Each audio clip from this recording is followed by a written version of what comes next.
This is OnePlus Pad Go, and today I'll show how you can prevent and fix overheating issues on this device.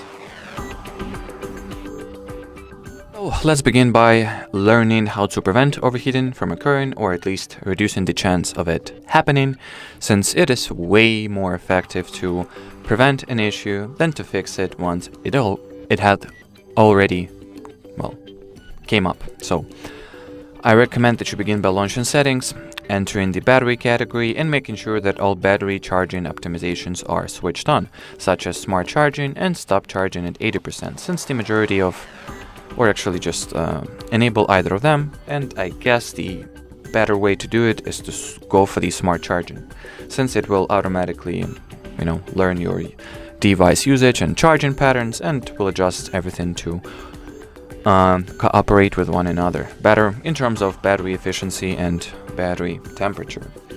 Then let's see what we have in the more settings section. I guess not too many more options we can play with. I guess you can go into optimize battery use. No, that is not going to do much. Anyway, so just switch on the fast charging feature, and then if your tablet has already overheated and you would like to help to cool itself, and you would like to help it to reduce and to shave off temperature more efficiently or quicker, you may want to switch on the power saving mode, since it will reduce the performance and processing that is available to your tablet, and this way it will use less electricity, hence less heat, hence the cooling will be more rapid or more efficient, should I say. And well, I guess that's pretty much it. Not much more you can do about it. So should you have any further questions, feel free to leave them in the comment section below this video.